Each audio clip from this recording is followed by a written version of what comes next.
And so, thank you, Chris.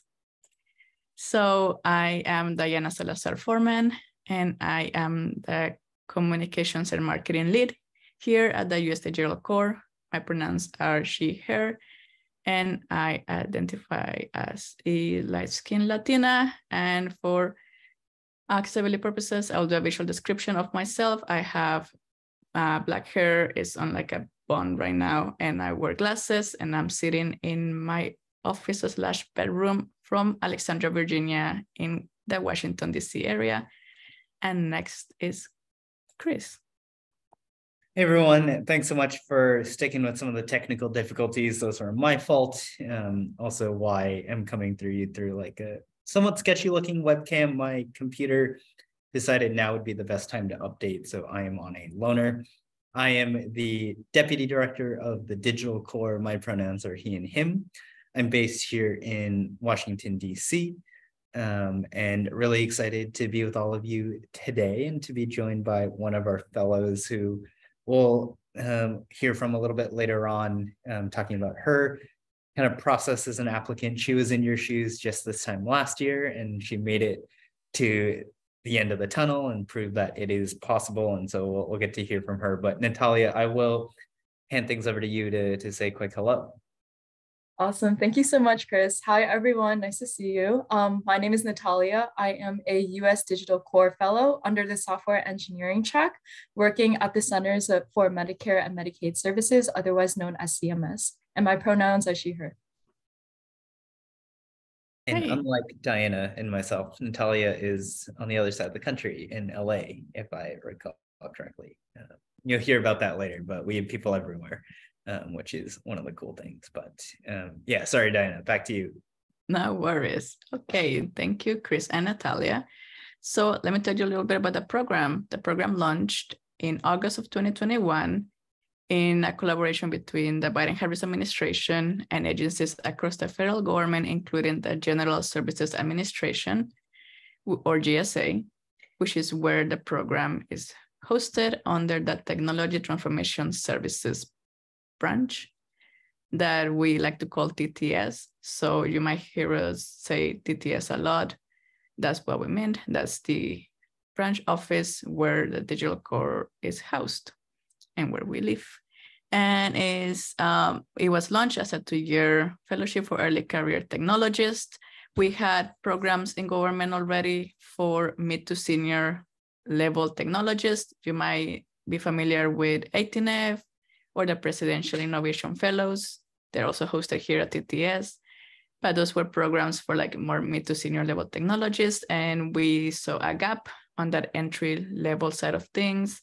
And we have a lot of these like more mid to senior level folks retiring soon. So we also saw a need for creating a pipeline for future technologists. So that's why the program was launched. So it's a 2-year full-time paid fellowship for recent graduates. Fellows will work in different agencies across the government in high-impact projects to improve how the government serves the American public. And everything from racial, as you can see on the slide, racial equity, open science and data, health, customer experience, education. I say open source already, all great stuff. And who we're looking for. So we hire on 5 tracks: software engineer, data science and analytics, product management, design, and cybersecurity. And we're also looking not just on your tech skills, but what we call translating tech skills. You'll be working with a lot of like policy people and on other people in government who might not have a tech background or who may not be as robust as yours, and you need to be able to translate tech to them, letting them know where you're using a specific code languages or why, like, UX research is necessary for a project, or why, how you're helping with their cybersecurity or how you're running their data. So be able to translate those things for folks so they have an understanding of what you're working on and how you are improving their teams and projects. And here are our fellows. This is our picture from our most recent in-person meeting in DC. We have fellows from across the US, from sea to shining sea. Fellows work in person here in Washington, DC, or remotely across the US, everywhere from LA, like Natalia, all the way to Hawaii and Puerto Rico. So as long as you are within a US state or territory, you can apply and work in the US Digital Corps. And also we have, as I mentioned, all over the crossover and very diverse backgrounds and experiences. So we want to make sure that our cohorts look like the people we serve. So if you're selected to be a fellow, you will be placed in one of our agency partners. And these are some of them. As you can see, we work with agencies on all sides of government, from health to agriculture, to cybersecurity, to the State Department, to the White House. We have fellows placed and projects at all of these agencies. And here are some program details. So as I mentioned, fellows can work remotely, in person, or hybrid from anywhere in the US. And like all federal employees, your salary is based on your work location. So for example, a fellow that's based in Washington, DC received a first year salary of over $86,000. And also you get all the same benefits, health, retirement, all the good stuff that all federal employees receive. And then we also offer career growth opportunities. If you have a fast track career ladder. So after the 2 years, if you have enjoyed your experience, if you want to continue working in government and having an impact on the American public, there'll be a permanent full-time position for you at the end of the program. And now I'll pass it to Chris. Yeah, thank you so much, Diana. And hopefully that was a helpful overview of the program. Really high impact skills across any of our 5 tracks. There's a lot of interdisciplinary work as well. And so if you see yourself as kind of being between 2 of the 5 tracks that Diana outlined, rest assured there's plenty of work for you as well. And you can definitely check out our website, and I'm hoping Diana or others can help us drop some links in the chat to our fellows' backgrounds, to the projects, for you to really get in depth some examples of what our US Digital Corps fellows do day to day in their 2 years. To talk a little bit more about the fellow experience, to go beyond just the high impact work that fellows do at their agencies, I'll tell you a little bit about kind of 4 components of the experience that are quite notable. So on the next slide, it does start with an orientation. I'm going to ask Diana if you can advance to the next slide, please. Thank you. So a dedicated orientation, obviously, we hire in a cohort-based manner. So you're not coming in at random times over the year, but you're coming in together with a huge cohort of fellows. 80% of our fellows have never worked in the federal government before. So if you're out there and you're saying, hey, I don't have any public service experience, don't be alarmed. That by no means is a prerequisite. You'll not even be in the minority. And so the orientation is really important to make sure that we level set. We really give you kind of what we like to think of as government 101, help you understand kind of where in the grand scheme of things you'll sit and the impact that you'll have will be oriented, and then give you everything you need to know to really be able to hit the ground running. Beyond that orientation, because our focus is on early career fellows, we have a core kind of commitment to learning and development. And so we know people want to have an impact, but they also want to continue to grow their hands-on technical skills in their discipline. And so we have a curated curriculum, as well as dedicated program staff that will help you kind of sharpen both key technical and non-technical skills to give you, again, the tools that you need to continue to have impact across government. We do a lot of that virtually and in person. We'll talk a little bit about that in group settings. So it might be your entire cohort. It might be all of our fellows together. It might be subsets. So all of our engineers might go to a training, or all of our cybersecurity fellows, for example, recently came back from a conference together. And so there are a lot of different modalities that we have for learning and development, but one of them in addition is we have $1,000 a year at least of fellow directed professional development funds. So that means if there are books, conferences, trainings, things that you are excited about that kind of match your personal and professional goals, there are funds available for you to take advantage of as well. Following the learning and development, we have mentorship, which is a huge part. I know many of you have probably heard about the importance of having mentors, but we make it easy. We do a lot of the groundwork in helping identify mentors across the civic tech ecosystem. So other organizations that Diana mentioned, like the U.S. Digital Service or the Presidential Innovation Fellows, many of their staff, volunteers, mentors, as well as within your agencies, people who are outside your chain of command, but that you can turn to with no dumb questions, right? Anything that might come as you navigate your first few weeks, months, and years in government. These are folks who can really help you kind of navigate that. And last but not least, I think a core part of the fellow experience is what we like to call the cohort-based community. And so, like I mentioned, you come in as a cohort. All of our fellows start on the same day every year.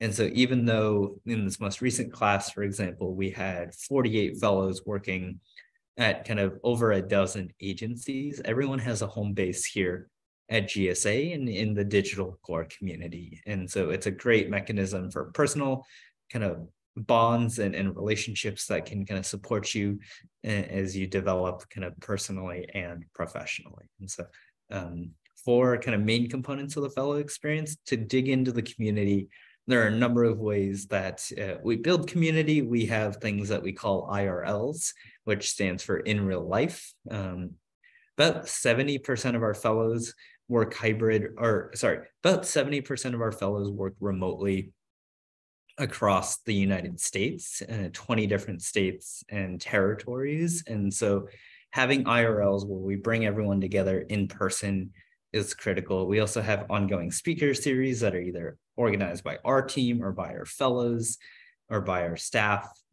Things like Fellow 15s to get to know people and their interests outside of a professional setting is really wonderful. Natalia actually gave a really great Fellow 15 recently, but just many ways to get to know your fellow fellows. And so the community is definitely a key component of the digital core experience. So to dig into IRLs just a little bit more, they're an opportunity to do site visits and meet with other people, leaders, organizations doing work at the intersection of government and technology. This is us with some of our fellows at the White House. It's a lot, again, about learning and development. So coming together, building community ties. Our orientation has an in-person component as well. Some of these photos are from that. And then it's also a place where fellows can kind of organize and present information to each other that they feel like would be fun, valuable uses of time. So our IRLs are fantastic. We do a couple a year. And so it helps us strike a really good balance between giving people flexibility to work remotely and kind of be across the country, but also have an element of working in person with your colleagues. Values are central to what we do. I don't know any other way to put that. I mean, we're all here to serve the public. And so kind of putting those values of impact, integrity, and inclusion first are critical. And so hopefully you see this in many things that we do. But there's a belief that the diversity of this country is among the greatest assets that we have as a nation. You heard Diana mention that when it comes to kind of our pride that our fellows represent the people that we serve. It infuses itself through the work that we do, through the projects that our fellows do, making sure that in government, unlike in the private sector, we serve all Americans, right? We don't serve just a subset of paying users or people who can afford X or have Y technology. I mean, we serve everyone, and that's central to the work that we do in public service each and every day. What DEIA looks like internally here at GSA and TTS, we know that it's critical, and we believe that it's critical that people feel comfortable showing up as their true selves. And so that each of us can make a difference. So we have an active diversity guild. They meet weekly, strongly encouraged for all TTS employees to attend. And there are facilitated conversations, presentations, and really just a community space for people to talk about issues in the wider world. There could be kind of national remembrances or memorials or observations for recently it was National Hispanic Heritage Month, for example, and we conversations about that depending on kind of what's going on also in the wider world. Beyond kind of the Central Diversity Guild, we also have a number of affinity and employee resource groups. These are kind of interest and identity based, completely voluntary, often for individuals where some element of your identity might be in the minority more broadly or in the technology industry. And again, these are just completely optional and safe spaces for people to really discuss what it might be like showing up in the workplace as someone with X or Y background. And so you see a number of our affinity groups here on the list. It's great that these are open to all of TTS. And so the digital core now is about 100 people strong. TTS, that broader technology organization, is about 500 to 600. And so we're about 20% of the organization, and many of our fellows actually in their short time with us have already taken leadership roles. I know, for example, in the AAPI affinity group and others, for example. Beyond these, we also have communities of interest and communities of practice. These are oriented around disciplines and the work that you do, right? So if you want to connect with other people that are working on accessibility or DevOps or security and compliance, and you want to see what that looks like at GSA versus the State Department versus the Department of Homeland Security as compared to the EPA, these communities of practice are really fantastic places for leadership, for breaking down silos, and for collaboration. So this is just a taste of the number of communities of practice that we have. But we definitely have many, many more. I'm seeing questions start to pop up. Please do keep them coming. I promise we will get to all of them before we finish today. I know we started a little bit later at the top of the hour. And so if we need to go a little bit over, we will as well. If you've attended a previous Digital Core info session this year, this is probably all of the information that you remember. There is some new information that we're excited to share with you today, kind of previewing a little bit more about our application process. Applications for our 2024 cohort will open shortly. I can't say just yet when, but if you kind of learned about us here, we would encourage you to subscribe to our newsletter, follow us on social media, make sure that you know, when applications are opening. So Diana, if you go to the next slide on application process, I'm about to share with you a lot of information. Please don't be overwhelmed. In fact, don't take my word for it. Take the word of one of our current fellows, Samira Sadat, who was in our inaugural cohort back in 2022. And this is what she had to say in reflecting kind of on it at the end. And so in terms of the application process, the Digital Core has one of the most respectful, transparent, and well thought out processes I've ever been through as an applicant. Though applying for a government job can be longer, I stuck with it because I could tell that the folks building the program truly believed in the values and vision. And so we don't say that to toot our own horn about kind of the process that we built, but to say that we know that applying to a government job might not be the easiest, but stick with it. We're going to try to be as communicative, as transparent, as responsive as we can be. And I always like to describe our process as an open book test, that you all should feel confident knowing exactly what we're looking for so that you can put your best foot forward. There's not going to be anything out of left field where you're not sure kind of how you're being assessed or why you're being asked to do X or Y. So with that being said, let's dive into what this process looks like. Already you can see the timeline. So I will say you'll see a couple of dots on the timeline here. Don't try to kind of connect them to specific dates or weeks. Like for example, here it says applications opening. That dot might suggest it's the beginning of October. Obviously, it's not the beginning of October anymore. Applications are not open, but use these as rough estimates and stay tuned for more detail. So applications will open soon. I can tell you that much. When applications do open, you'll be asked to submit kind of two main pieces of documentation. It's a resume and an unofficial transcript. Once you do apply, the first few steps, Diana, if you click, are a project-based assessment and a resume review. And so we will review the materials that you submit, obviously, but at the same time, you will also be receiving what we call a project-based assessment. This is something that is designed to closely reflect what the day-to-day work that our fellows do is. We give you roughly about a week to complete it, but we expect that it should take no longer than 2 hours. You submit that, you turn that back in. If you pass those two stages, you will advance to a phone interview with a subject matter expert. And one thing that I will note, your resume review, your assessment review, your interview, those will all be with people in the discipline that you're applying to. So if you're applying to that design track, you can have confidence that designers are going to be reading your resume and that they'll be able to follow along the work that you have with a good amount of subject matter kind of context. If you do pass the assessment, the project-based review, and the phone interview, still in that winter section, you will move forward to kind of what we like to call our finalist pool. And so you'll enter what we call kind of agency matching in the agency interview phase. So the first few phases are really designed to determine your general qualifications.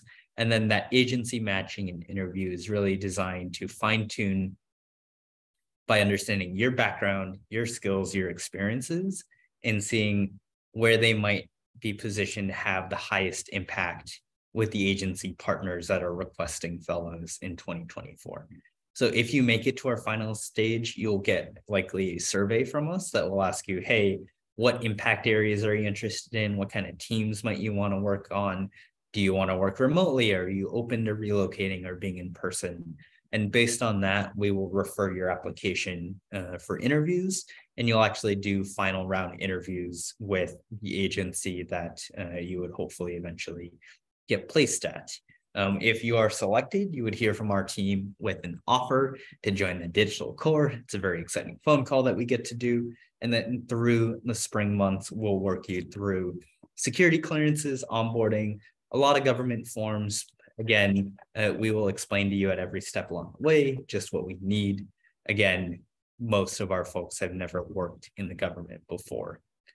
And last but not least, with an eye towards next summer, we will have that orientation. We'll start to bring fellows together even before the program starts, and then we will send you off towards your agencies.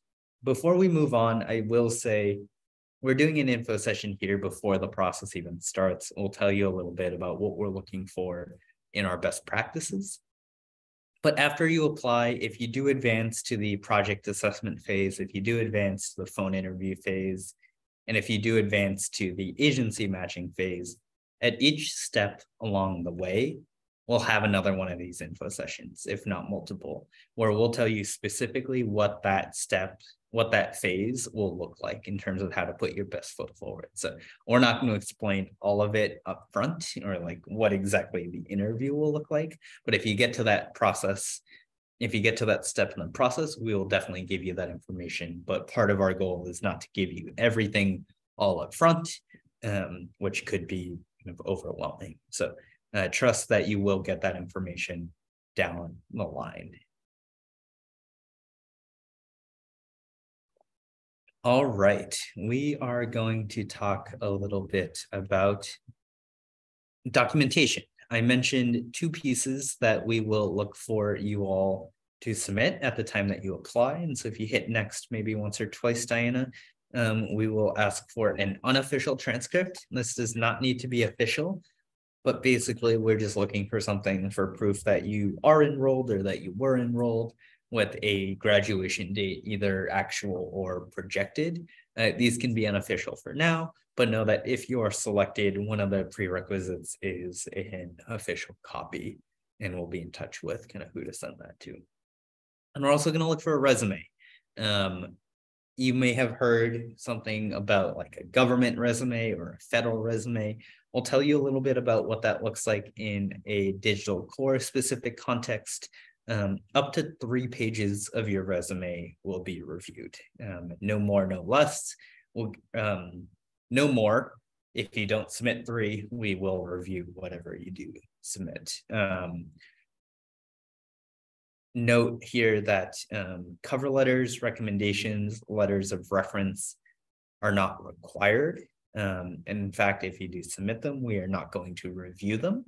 That is really part of our kind of equity focus. We want to make sure that we're assessing the same information for each candidate and not saying, hey, not really increasing the burden. So just a transcript and a resume. And I think we've all been there where like asking for references, asking for the stuff, writing cover letters is just not fun. And so we did not want to pass that on to you all. And the last note here, if you are claiming veterans preference or if you're active duty military, you should be prepared to submit any supporting documentation as part of your application. If you have no idea what I'm talking about, don't worry, and then it means that probably does not apply to you. Cool. Eligibility. You're going to see a number of these here. I believe the first one will say that because we are in the federal government, all applicants must be U.S. citizens or nationals. And by national, that means you're a resident of American Samoa or Swains Island. That does not include permanent residents. It does not include folks on student visas, even though you might be eligible to work in the United States, you must be a U.S. citizen. That is not a rule that we set, unfortunately. But if you are interested in public service work and you are not a citizen or not yet a citizen, would strongly encourage you to check out many of our state and local government partners where they often have a little bit more lax citizenship requirements. So that is one. You must be a U.S. citizen or national. The digital core is a full-time job opportunity. You must be available to start full-time when the program starts. And as of right now, that we are projecting in August 2024. We will have kind of a more specific start date, obviously, as we get closer to the end of our selection process, but know that you must be available to start full-time in August 2024.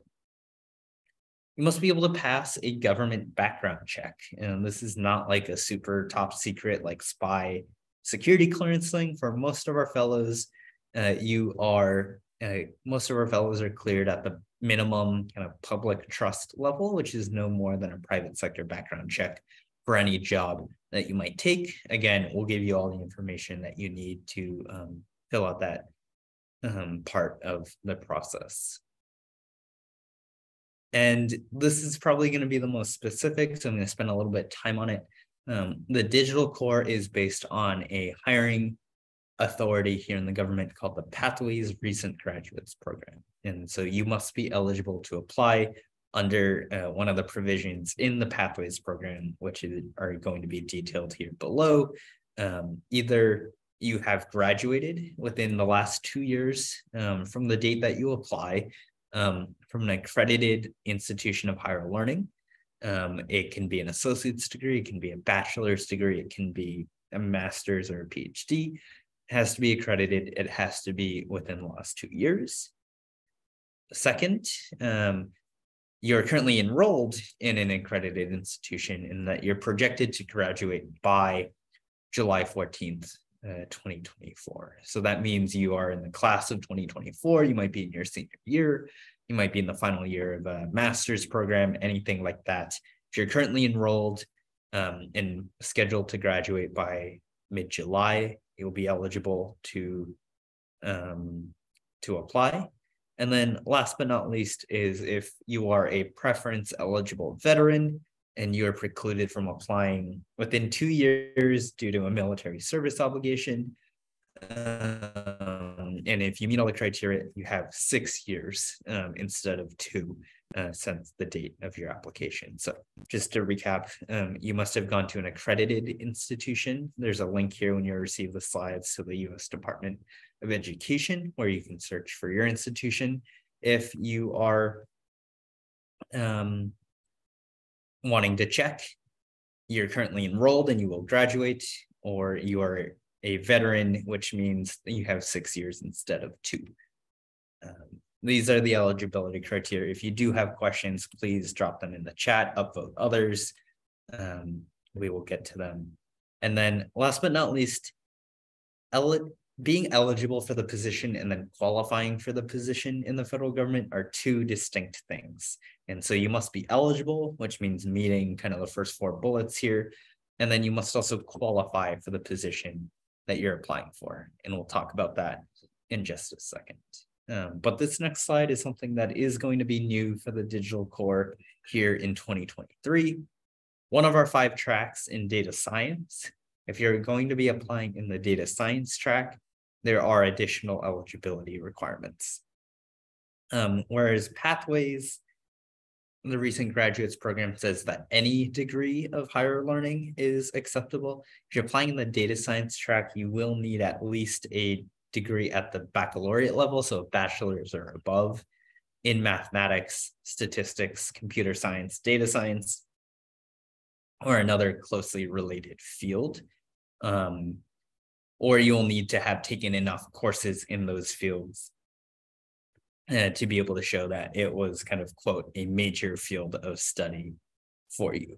For all of our other 5 tracks, we do not have a major requirement or a degree requirement to say you have to have studied X, Y, or Z in school. But for data science, according to rules that are set across the entirety of the federal government, you need to have a bachelor's or above in a specific set of fields. So if you do have questions about that, we will come to that later as well.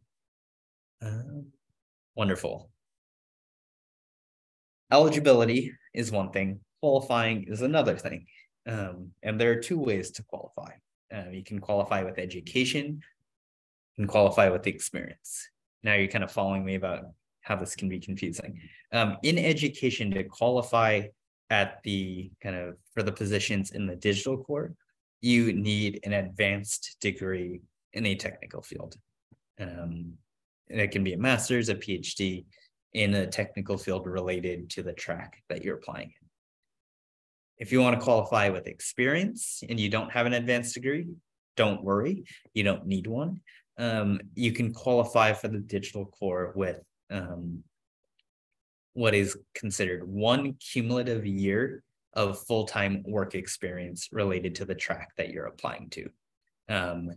Don't get hung up on kind of a cumulative year of full-time work experience. Note that this can include paid and unpaid internships. It can include volunteer and research work that you've done, full-time work, student organization work that you're doing on campus, part-time jobs, full-time jobs, anything that you can show as experience related to the work that you would do. The only thing basically that you can't count is like doing homework for your school.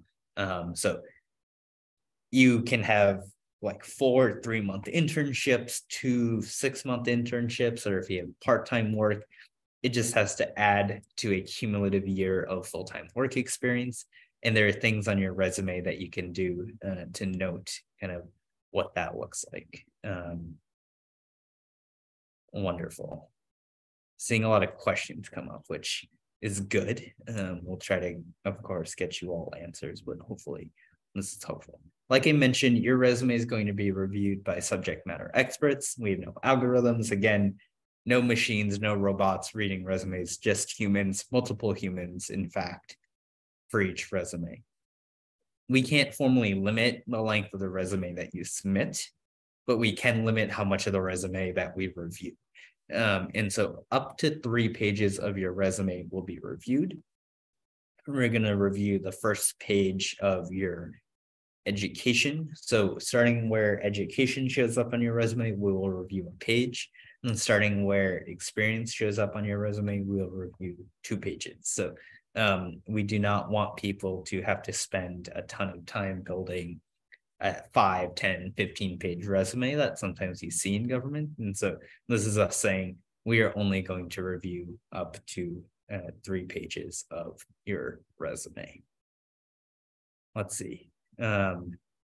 This below here is an example of what you will see when our applications go live of what is called a specialized experience statement. It is very important when we say like, hey, we're reviewing information relating to your experience. We need to make sure that we see kind of the experience under where it says bolded examples of specialized experience include. All of the pieces there kind of separated by semicolons are things that our resume reviewers are going to need to see either explicitly or implicitly in the work that you've done previously. So these will be part of the job postings, and you should expect to kind of make sure your resume does reflect that at the end of the day. Let's see. Things to include. For education, like I said, we'll review up to a page, your coursework, projects, presentation, anything related to the degree program or programs that you've under your belt. And from experience, again, include everything, not just paid work, not just formal full-time work. It can be anything that reflects any part of the specialized experience. And what is critical is to include both the month and the year that you started and as you finished, or you can say present if you're currently in the role. And then if it was a part-time role, you need to include the number of hours roughly on average each week.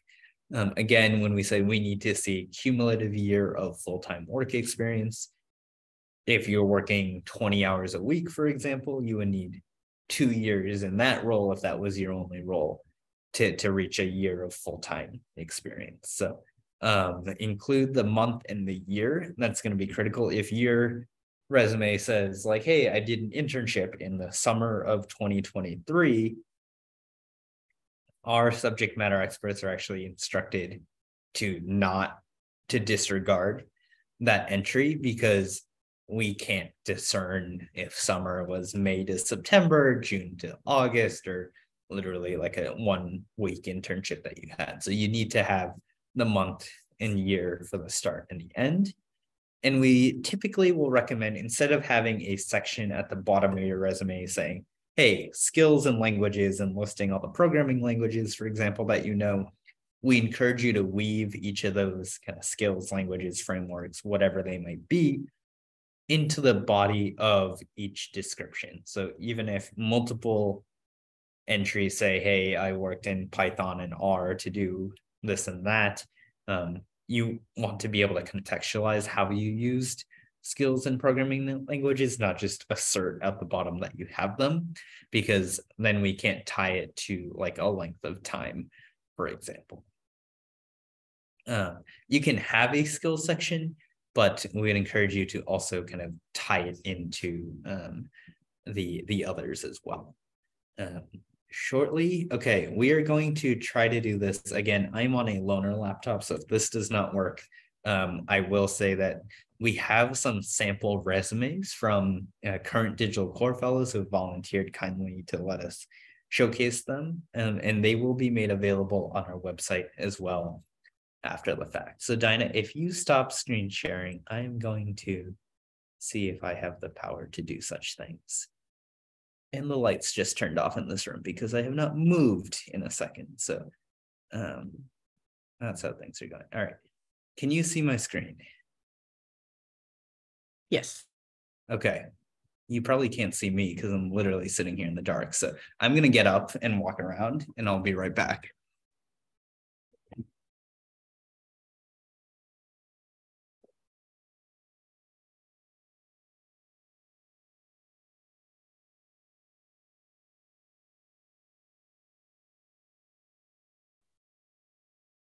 All right. Sorry for that halftime show. These are a few sample resumes. Again, we'll review up to 3 pages. So for this fellow, you see their education, you see kind of the technical coursework, which is really important. What kind of courses? Again, you'll also submit your transcript, non-technical coursework. So here's a good example. There is a skills section here. I know JavaScript, TypeScript, Python, blah, blah, blah. And then school projects. These can be included in your education section. And we love to see that, like, hey, this is how I use Python. This is how like I performed this analysis using this and this. It didn't just say I use Python, right? You can kind of write it to the extent that you can. I think having full sentences and kind of the context is critical.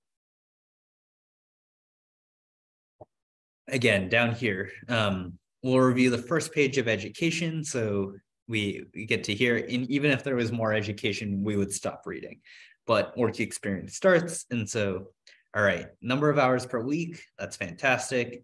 Start month and end month and year.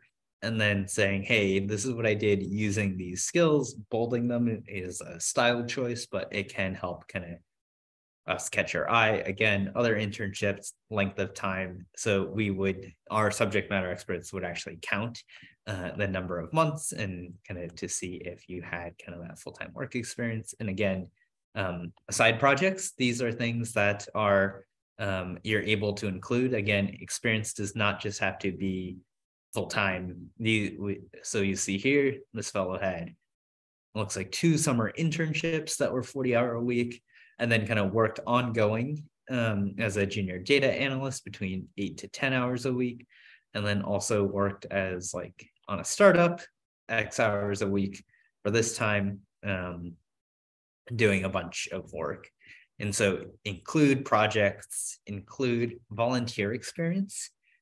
Also, if you're on student organizations and leadership here, like Society of Women Engineers at UCLA,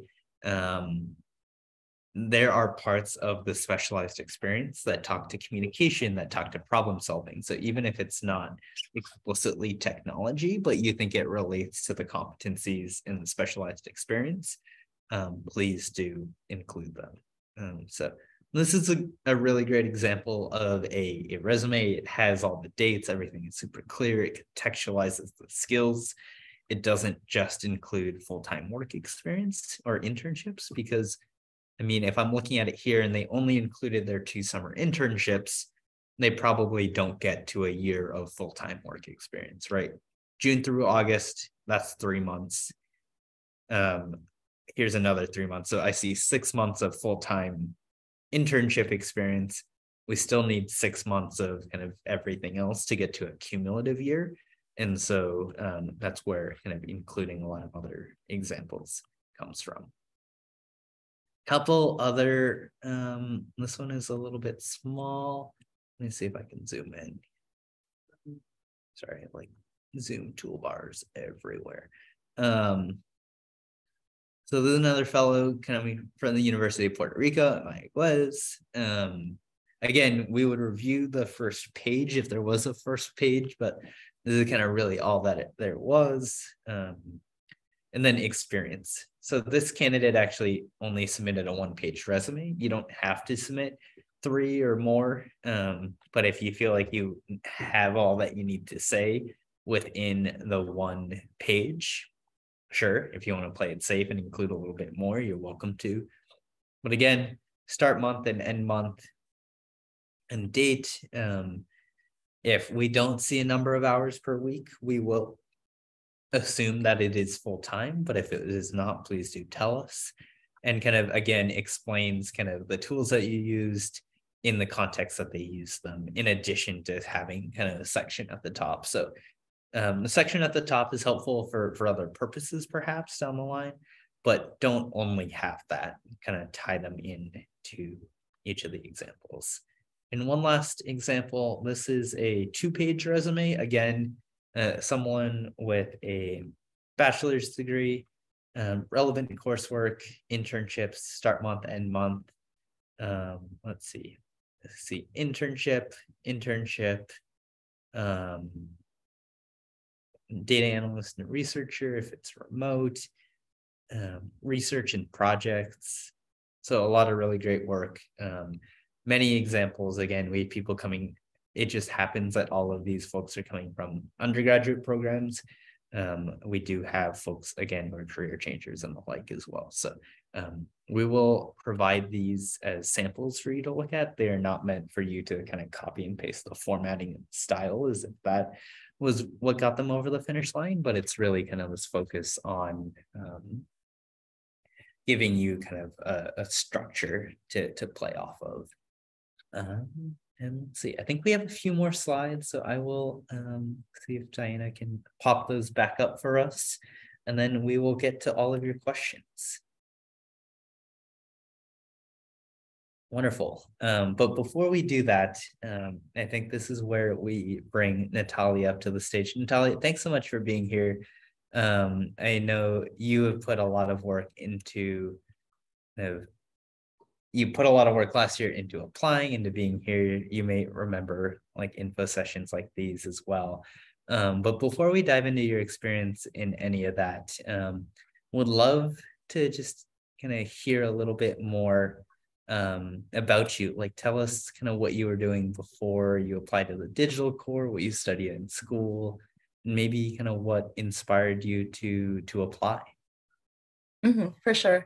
Hi, everyone. I'm Natalia. So I graduated a couple of months ago from UCLA with a bachelor's degree in computer science.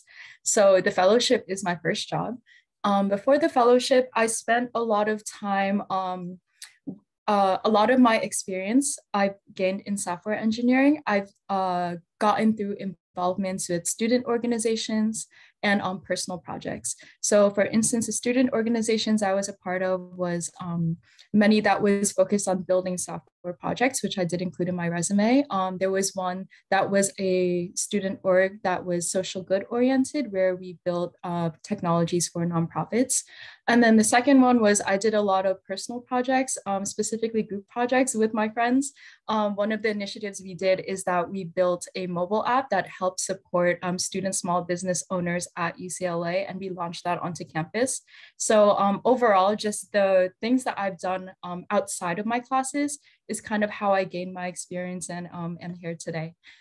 So one of the reasons I decided to apply to the U.S. Digital Core Fellowship was through a lot of my experiences have always been kind of centered towards helping people. Like, for instance, I built the mobile app to help support student small business owners. I've been part of social good student organizations where we build technologies for nonprofits.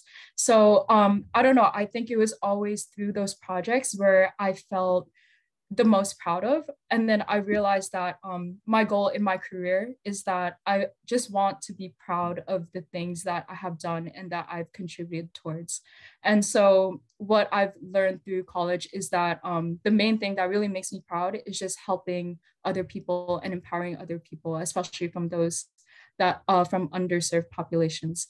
And so what really struck me about the digital core service is that I would be able to have the opportunity to help people, but on a federal level. And for someone that is early career, just starting out their first job, that opportunity doesn't really come up very often. So that, along with just doing research into the public sector, I realized that after looking over the Digital Core website and looking into civic tech, I realized that ultimately it's just a very exciting time to join the public sector and to go into government, because we are kind of in a phase right now where there is so much effort into going towards modernizing technologies and improving access and the user experience of government services, especially since the government serves everyone. So we have to be able to serve people with disabilities. So web accessibility is huge in the government right now. So because there's a lot of very interesting problems that we have, along with a program that is dedicated towards helping early career people like me, where mentorship is a huge thing and learning and growing is a priority of mine. That is why I decided to apply for the fellowship.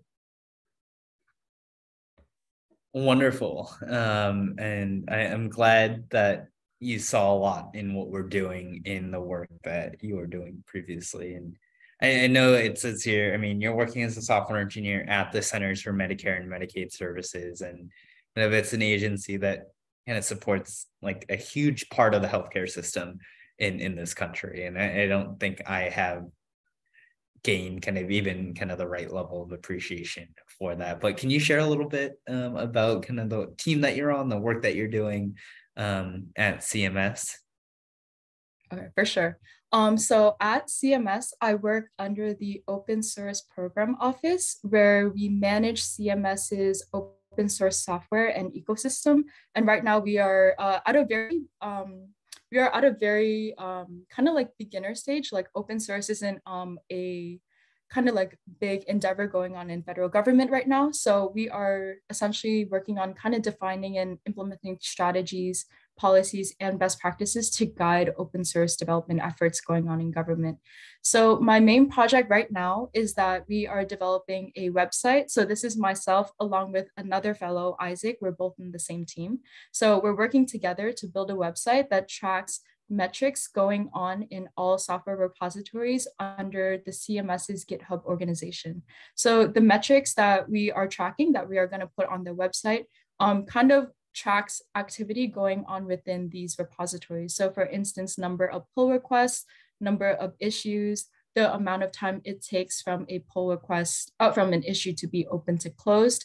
And by tracking these metrics, we are able to get a better understanding of activity going on within CMS's open source and software development ecosystem. Oh, you're muted, Chris. Darn it. No, thank you so much for sharing that. And I know many agencies are really shifting towards open sourcing their code bases, open sourcing some of the work, and also increasing open access to kind of science research and information as well. And obviously, like we serve all of you and we serve the public, and kind of the more that we can share that with people, the better. I just wanted to do a quick time check. I know we are at kind of the top of the hour. We are going to keep going. A few more questions for Natalia, and then I want to make sure we get to your questions. If you do have to drop, you can rest assured that we will make sure to post this recording and share it with everyone. Natalia, I'll ask you maybe 2 more questions if you have the time, which is, we're here kind of, you've been in the digital core just a few months, and I'm curious if there's anything that has been surprising to you about working in government, or that has been really amazing about the process, or something that's been challenging. Like, what have been your impressions thus far about the fellowship, about working in government, the community, any element that you kind of want to talk to? I think the one thing that pretty much surprised me was, or I guess I've been very happy about with my experience so far, is honestly just the people. With my team, I honestly really struck gold.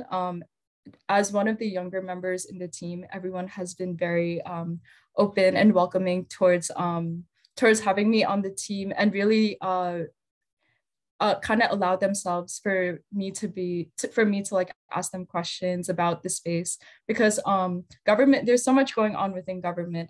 My manager said that the 3 things that we should prioritize right now is kind of understanding government as a whole, open source and the tech side of it, and the policy side of things. I think the second thing that kind of surprised me is, I guess, how much policy really influences the work that we do.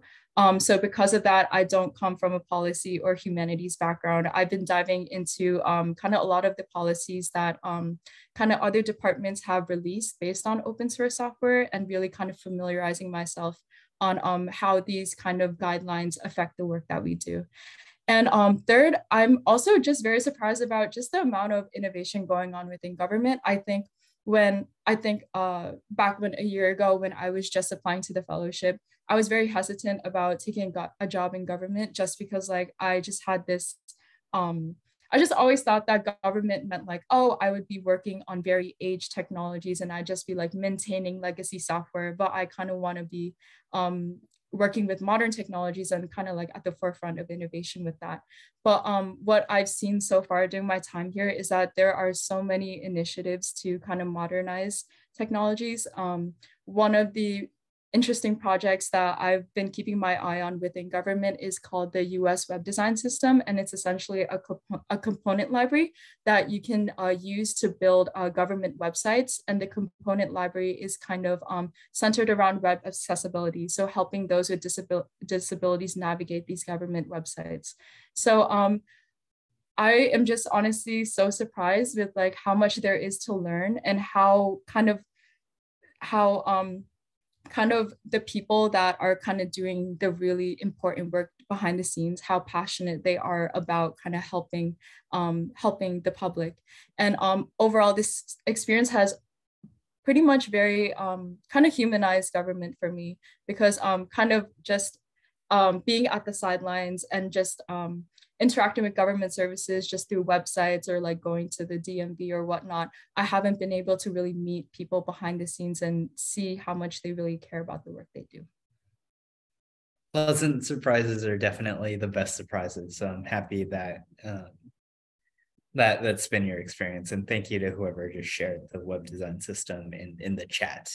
Definitely recommend taking a look at that. And maybe one last question for you, Natalia, is like, we're here on the verge of opening our application process. I think a lot of people are thinking about like, hey, got to put together a resume, like going to go through kind of what seems to perhaps be a little bit of a drawn out application process. And I'm wondering if you have any reflections on kind of what it was like being a candidate, if there's anything that you wish you knew when you were setting off in the process, or just kind of anything from that experience that might be good to share with people who are thinking of applying.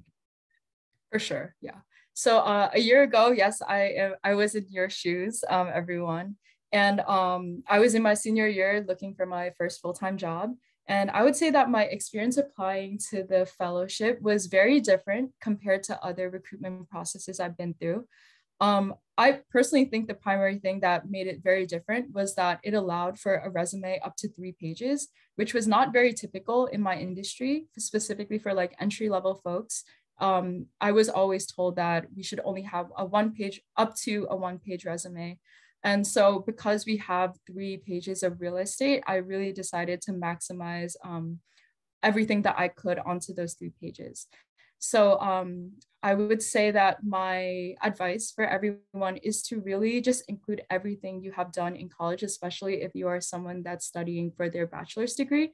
So we honestly don't have many personal experiences under our belt. So I would encourage professional experiences under our belt. So I would encourage you guys to add like volunteering experiences, personal projects you've done, school projects you've done, student organizations you've joined, hackathons, designathons, datathons, just any sort of opportunity where you learn something new or exercise any type of skill.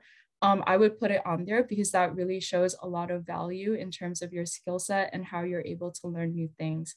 The second thing I did was I got my resume reviewed by a counselor in the Career Center, and she personally helped me frame school projects in a way that really showed value, because I personally thought that the school projects I didn't really have enough to show for compared to the other things that I've done.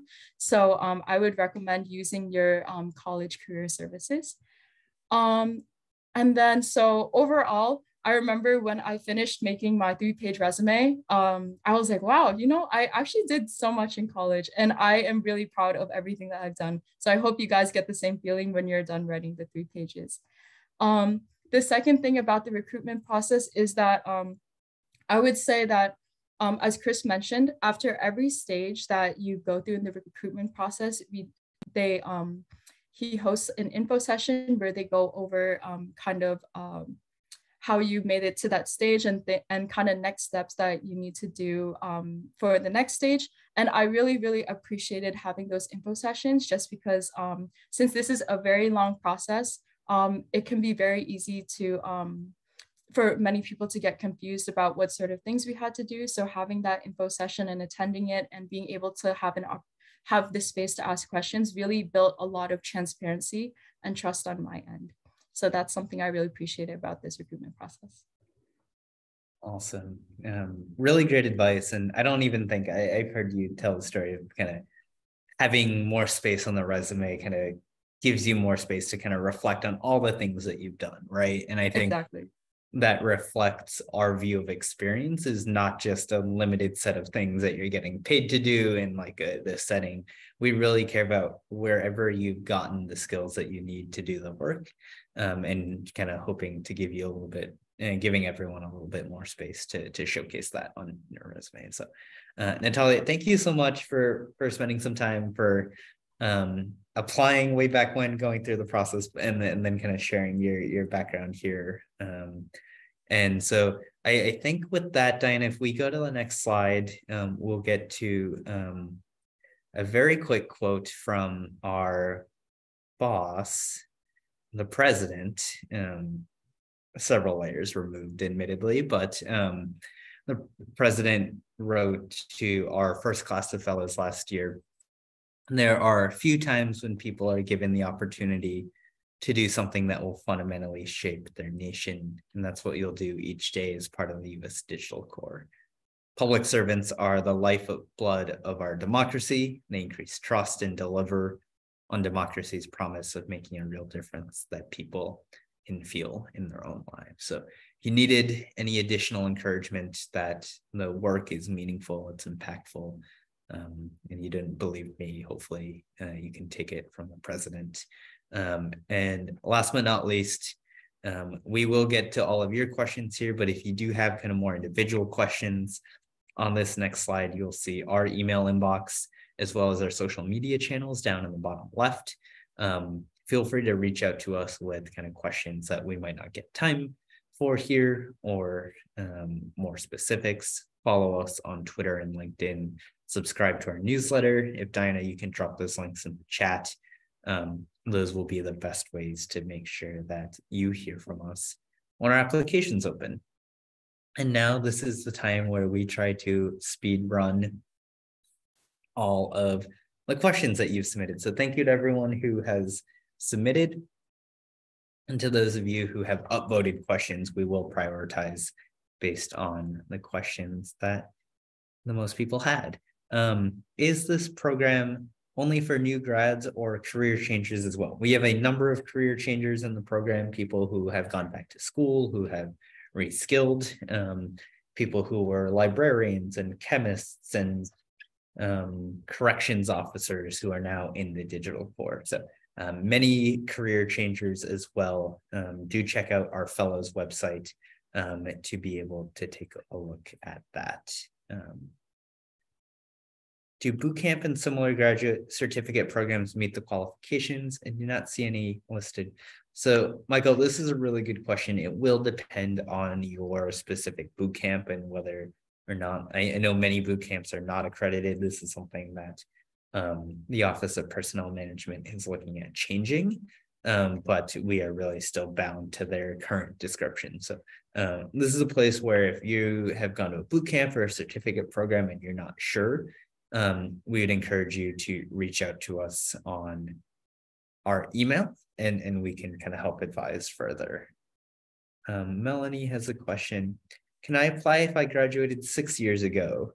Like you mentioned, applicants must meet the Pathways Recent Graduates. So within 2 years of applying, if you're within 6 years and you are a veteran and you're coming out of active duty, you'd be eligible up to 6 years ago. But if not, we are part of a broader organization, like we mentioned, the Technology Transformation Services, TTS that frequently hires people at all kind of career stages. So would encourage you to check out Join TTS, which Diana can also help us drop in the chat. Thank you, to understand kind of other roles that are currently available for people of all career levels. Sarah has a question. Should you add full-time roles that are not directly related to our area or track of interest?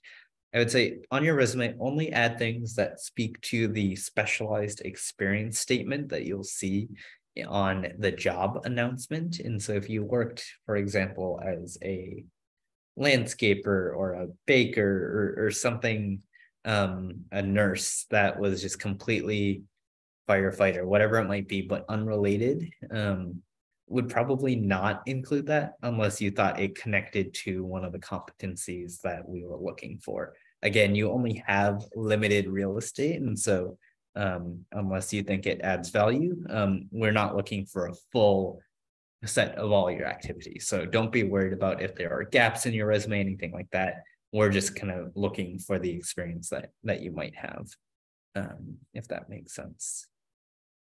So Steven says, if we start accepting applications on November 1st, 2023, no one who graduated before November 1st, 2021 is eligible to apply. For the most part, yes. Again, with the exception of if you are a veteran, if you graduated before 2021, but then you went back to school and you're currently enrolled, that would reset your clock. So if you do ever go back to school and get a graduate degree, that would reset your clock. So we've had folks who've graduated bachelor's programs many, many years ago, but then kind of went back for a master's or another bachelor's or even associate's degree. And that kind of resets your 2-year clock. So we're not looking at your earliest graduation date, we're looking at your most recent graduation date. Vera has a question. What is the difference between the digital core and the presidential fellowship? There are a number of presidential fellowships. The two that you might be referring to are either the Presidential Management Fellows, which are run by the Office of Personnel Management. That is a government-wide fellowship, much like the Digital Core. The key differences are they require everyone have a graduate degree, and they are not technology specific. There's also the Presidential Innovation Fellows Program, which is run here at GSA. The biggest difference between us and them, they're a 1-year program or a 2-year program. They hire more senior and experienced leaders. We hire early career fellows. So those are probably the two programs that you might be thinking of. Jill Hillary, if we have other federal hiring authorities, should you include documentation for those? You're welcome to include any documentation related to that in your application, although we do hire, I believe, exclusively in the Pathways Recent Graduates Authority. So we wouldn't be doing hiring outside that with other authorities. Brene, do we consider military spouses along with the military? Or see 2 questions for that. And is documentation needed? Everyone is eligible to apply, military spouses included. I don't believe there is any special extension of the hiring authority beyond the 2 years for military spouses. And again, we use Pathways Recent Graduates. We don't use any kind of specific hiring authorities related to military spouses, for example. Courtney, is meeting the 52-week a hard and fast rule? Yes. Have past candidates been close but were rejected? If they were close and not at 52 weeks, yes, they would have been rejected. Again, that's a rule kind of set across the entire government, out of our control. Does financial compensation differ between bachelors and folks with advanced degrees? The answer to that is no. All of our fellows are compensated equally on the same career ladder. Charles, if you sign up as remote, are you secure to stay remote? Are departments able to change that? For the most part, you are going to be guaranteed for the duration of the 2 years in the digital core. Beyond kind of your fellowship year, as you transition into a full-time role at that agency, you would kind of be determined by their agency telework policies. I think We would all love to have a long-term stability, but I don't know that anyone is ever secure 100% for the rest of time. So I think for the most part, we've seen that agencies are not calling people back to the office, for example, but I can't make you or anyone really a blanket assurance that that will never be the case in the future. Is it possible that other agencies will be added, perhaps NSA, DISA, or related? There almost certainly will be new agencies that will be added. You can check out our projects on our website. Whether or not we'll work with the intelligence community does depend on a number of factors, including kind of, do they want to partner with us?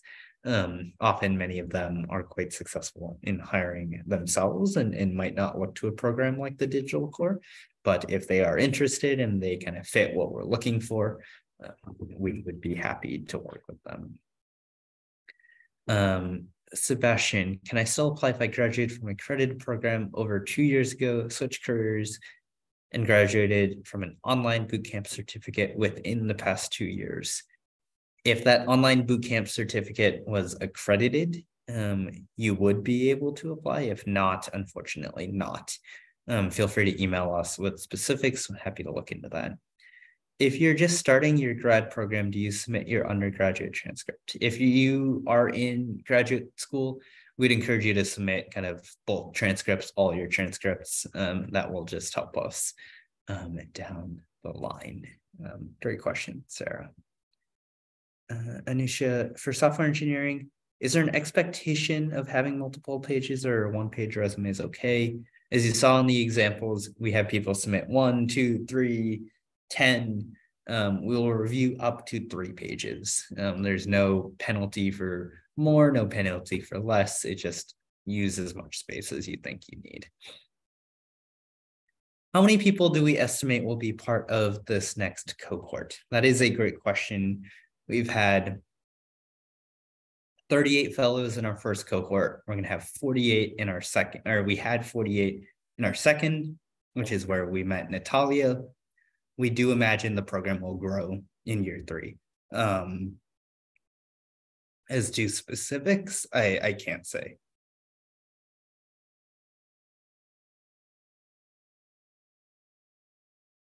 What if you have a multidisciplinary background? That is a really good question. You are able to apply in multiple tracks, but we encourage people to apply in the track that they have the most experience in, which will make it easier for us to find 52 weeks of experience and kind of move you through into the following stages. But we will be able to see in your resume that you have in an interdisciplinary skill set, and then in the agency matching pool, we'll be able to consider kind of cross-functional placements for you. Will slides be shared? Yes, they will be. Will info sessions for the phases be public or only sent to those moving forward? Info sessions specific to like the assessment or the interview or the matching will only be sent to the people in those phases. That is a good question. Can you submit multiple transcripts? Yes, please do. How will GPA be calculated? We don't actually, I'm thinking if this would be too blunt, but I don't think it is. We do not care about your GPA. We do not take that into consideration. The transcripts are really for us, proof that you're enrolled, proof that then we can see if the institution's accredited, and then we can see graduation date. Your GPA is less of interest than you being able to show that you have experience and that you can move through kind of our skills-based assessments. Melanie, is this only for veterans? No, we have many great veterans in our program.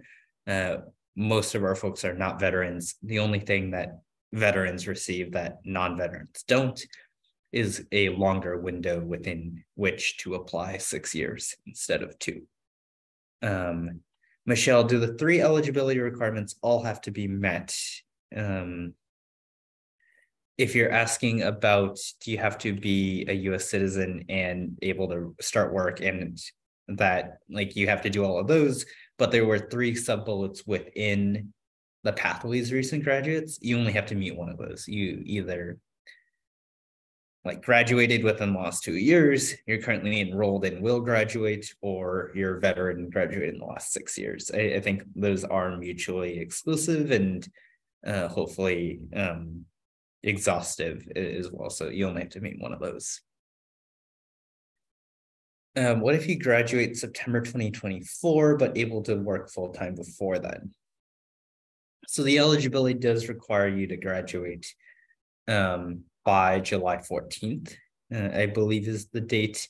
If your name disappeared, but if you happen to have another degree also within the last 2 years that you're in, that you could use as your eligibility, maybe email us. That would definitely be an edge case. How many applicants do we expect to have? I will say, this is kind of related to how many fellows we anticipate. It has been a very competitive process, but we try to be, again, very transparent into like what we're looking for and how folks are selected. And so because the program is growing so much and we're still only in our 3rd year, it's hard to say how many applicants or how many fellows. Just so much of it depends on kind of the fit between background, skill set, and what our agencies are looking for. Can you apply to multiple skill sets and multiple tracks? You can. It won't give you any advantage. You'll just have to do double the amount of assessments and interviews and everything else. Again, we strongly encourage that you apply within the track that you have the most experience in. If you received a degree from an international school, can you apply? Yes, as long as you meet all of the other criteria. There might be an additional step for you to prove that that school was accredited in the jurisdiction. That there's a process for that. Feel free to email us. If you have relatively new experience, yes, feel free to include ongoing experience on your resume. That is definitely able.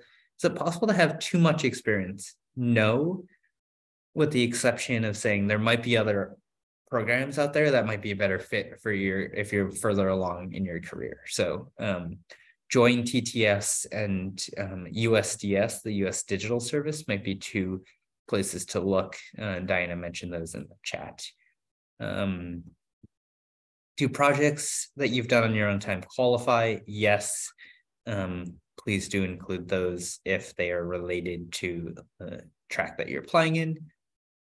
Yes, full-time work as a freelancer does count. Please do include that. Willie, is it okay if work experience bleeds into the education section? If education is less than a page, can work experience and projects take up like 2.5 pages? Unfortunately not. Those 2 things are counted separately. We'll review up to a page of education and up to 2 pages of experience. So wherever experience starts, we will go 2 pages and then we will stop. So just because you don't use your full education page doesn't mean you get like 2.5 pages or 2.25 pages for experience. That's just, again, to be fair to all candidates. Where do you list fellowships and residencies? I would include that as experience, Iris, on your resume. If you apply and also got into a master's program, if you recently graduated with a bachelor's degree this summer, you would still be eligible. There would probably be a question as if you would be able to do a full-time work experience and perhaps a full-time master's program. We could chat about that, but based on the fact that you graduated with a bachelor's degree this spring, you would be eligible to apply regardless of any master's program. Let's see, Carrie, can we share a little bit about how we help identify and match participants given the finite nature of the program? Yes, so we mentioned if you advance through the multiple stages of the process, you get to the finalist pool. Typically, that's somewhere between 10 to 20% of our applicants. And then at that point, you actually get a survey. We'll say, hey, tell us about the types of roles you're interested in. Do you want only to be considered for remote, or is hybrid and in person okay? tell us about impact areas. Do you care about social safety net, public health, the environment, XYZ? And then based on a lot of that information, we will take a look at all of the projects that we have and then kind of do a matching process. But again, many more info sessions on that if you do make it that far. And I will say that many of our fellows seem to be quite excited about the types of matches that we end up having. So I think the process has worked out quite well. Woodley, do you have to meet both of these criteria? Be a recent grad or current student, 1 year of experience. So being a recent grad or current student, everyone has to do, that is part of the eligibility criteria. You have to be eligible and you have to qualify. To qualify, you can either have that 1 cumulative year of experience, or if you are, will have by the time the program starts a advanced degree, a master's or a PhD in a technical field, you actually wouldn't need the year of experience. So those are the 2 ways that you'd be able to qualify. Do you have to relocate or does it depend? About 70% of our folks are working hybrid across the country. But it does depend on the host agency. You can let us know on how do we verify personal projects on your resume. You are welcome to include, if it's online somewhere, you're welcome to include that on your resume.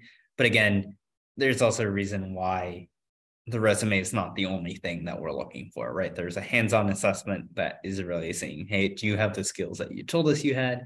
And then also an interview with the subject. And there are multiple stages, so we're not going to take any one thing at face value in and of itself.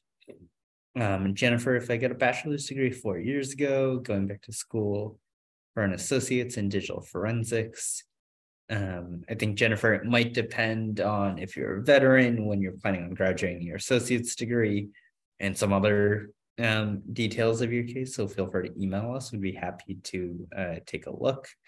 Let's see. We're getting to the end of the questions. Thank you to the 50 or so of you who are sticking with us here. Lee, if you apply once and don't get selected, can you apply again so long as you still meet all the requirements? Yes, you would be able to. Rose, or you'd be able to get access to the resumes. They will either be sent to you on email or posted on our website. Look out for them. Is there a difference in pay? We answered this earlier. No, all of our fellows are paid at the same level. The only difference is going to be location dependent. Can we elaborate on the 52 weeks? I think we covered that pretty thoroughly in the slides. So if you have any questions based on the recording and the slides that we send out, I would encourage you to email us. Will you need a LOR? If that's a letter of reference or letter of recommendation, we cover that. The answer is no. Iris, your undergrad GPA is lower. Again, we mentioned it. We don't really consider GPA, so I would not worry about that if I were you. There's no need to document or even justify that. Do student jobs and student clubs fall under education or experience? Let's see. I would include student clubs and jobs under experience, actually. Might be a little counterintuitive. I would do education, anything that is like credit, like mandatory for graduation. But I think if you're trying to get to 52 weeks, it's probably in your best interest to include most things under experience. We already answered the question about letters of recommendation. Can passion projects go on your resume? Yes, if they are related. Duncan, do you need a year at the time of application or at the time of the offer? Technically, Duncan, you need that at the time at which we read your resume. So you couldn't start one in June and have it through next June. It would have to be like at the point that we read your resume, which will be shortly after when you submit your application. So what percentage of fellows have graduate degrees or have gone through a career change? I want to say it's about 50-50. People who are coming directly from an undergraduate program with 0 to 1 year of experience, like out of school, and then 50% with advanced degrees, either going directly to grad school or changing careers. The assessments we will talk about for those people that move forward to the assessments, and also knowing that we are now 30 minutes over time. Yeah, Willie, what you said, include degree information, courseworks, and projects. That's probably what we're looking for in your education section. Iris, will there be an explicit example? We'll give you some examples. Nothing is going to be the ground truth. You're welcome to email us if you have questions. If you only have 9 months of internship experience, will that disqualify you if it's not a year? Yes. Would encourage you to see if you have other experiences that could round that out, right? If you've done volunteer work, research work, student organizations, all experience counts. Do all fellows start at GS9? Yes, all fellows start at GS9. They're on a career ladder from GS9 to 11 to 12. What is the salary? That starting salary does depend on your location. It is the GS9 step 1 salary and then a recruitment incentive on top of that. It does depend on location. In Washington, D.C., I think we had a figure like about 86,000 and increasing from there. Sarah, you're very welcome. And with that, we've answered 67 questions. So thank you to everyone who stuck around. Hopefully this was helpful. We will follow up with this information. And please do stay tuned for when applications open. We're very eager to see all of your applications, and don't hesitate to be in touch. Natalia, Diana, thank you both for sticking around as well. And I hope everyone has a wonderful rest of their afternoon, and we will be in touch.